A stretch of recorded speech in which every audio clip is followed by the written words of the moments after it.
I'm joined here backstage with Scott from Frightened Rabbit. So, how you doing? I'm doing all right. Yeah, Are you enjoying the lovely South Coast weather? Oh, it's reminding me of Scotland. It's fine. Yeah, it's been pretty grey the past few days, but yeah, no, we've been indoors most of the time, so it's fine. Yeah, not too bad.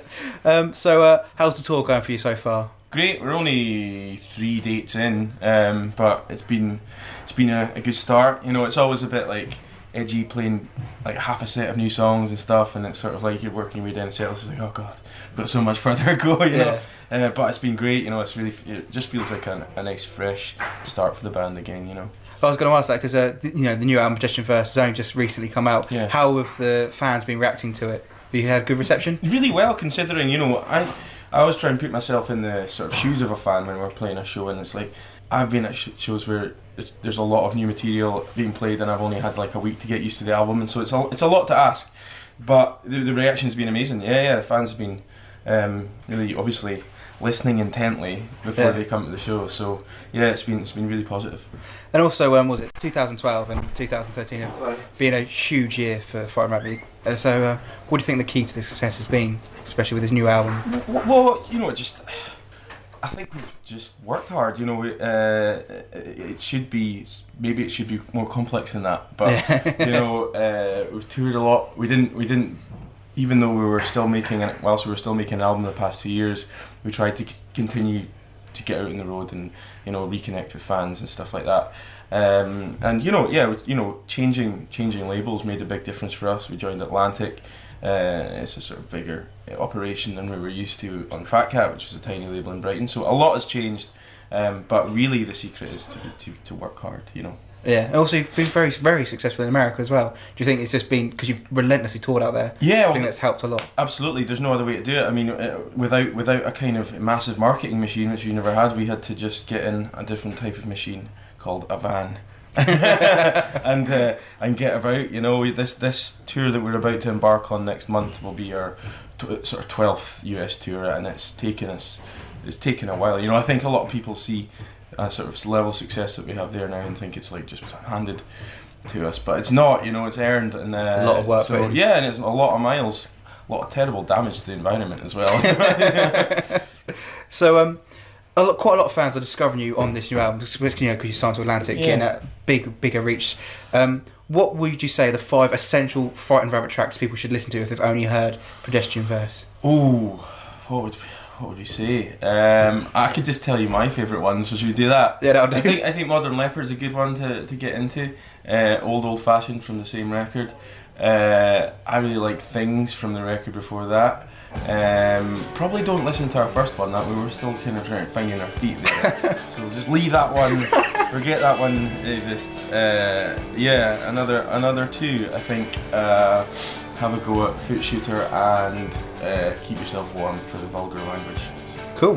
So how do you keep yourself entertained on tour? Because you're on the road an awful lot. I was looking at the schedule and you've got like maybe 1 or 2 days off in months. DVD box sets are helpful, books, you know, there's a lot of time just sitting around waiting for something to happen, you know, and so yeah, I mean when it's slightly better weather, it's nice to go out and see a city, you know, because a lot of places, now that we're on a tour bus, we're able to wake up and explore. You know, it's great. So yeah, there's lots of ways of killing time, but we try and keep them healthy ways of killing time.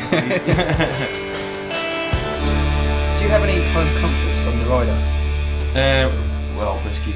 Yeah, I mean that's like that's a comforter, and also very good for the voice. It's medicinal. I tell my dad, you know. So it's absolutely necessary. Yeah, but that's one thing that we couldn't really do without. Yeah.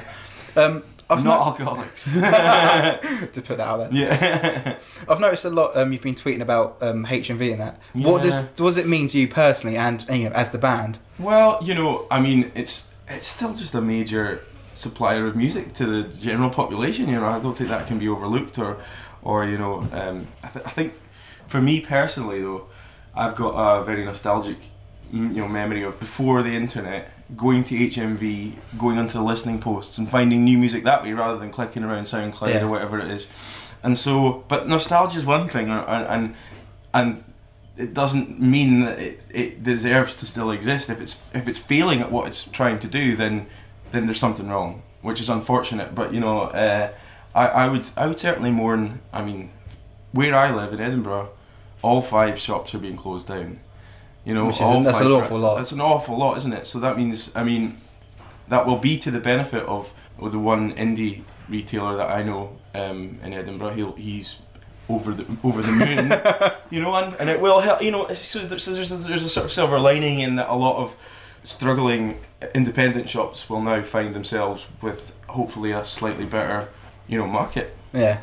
So what does 2013 hold for Fright and Rabbit? I know you've got the tour, then you've got the US tour, which has taken up quite a lot of time, but are you going to have a little bit of a rest over the summer, or is it festivals? It's got to be festivals. I mean, yeah, you know, we've seen the benefit at the same time, you know, of really working the festivals in the summer. You know, you can come out with like having doubled your fan base, really. Yeah. You know, because you've got this field full of people. It's just to me, it's just a massive opportunity. Of course, it's great to play to existing fans and stuff, but I love the challenge of like bringing people in and like just passing by a tent. It's like, that sounds alright. You know, I've found some of my favourite bands that way. So yeah, as many festivals as we can humanly possibly do, we're gonna tackle them. Yeah. So do you prefer like playing live, you know, festivals or your own gigs, or being in the studio? Well, they're all such separate kind of modes, and I think being in the studio is a different mindset from being in front of a festival crowd, and which is again different from your own show. You know, so you almost have to switch between. You know, I think a festival you have to be aware that things are probably going to go wrong and it's not going to be perfect. Your own show might be a little bit more, and the studio is for me like a way of achieving as close to perfection as you can. Yeah. So yeah, these are really, really different things, and it's nice to have that variety. Cool. Well, thank you very much. That's literally all we wanted. Great. So best of luck tonight. I'm sure it's going to be absolutely amazing. Cheers. Cheers. Thank you very much.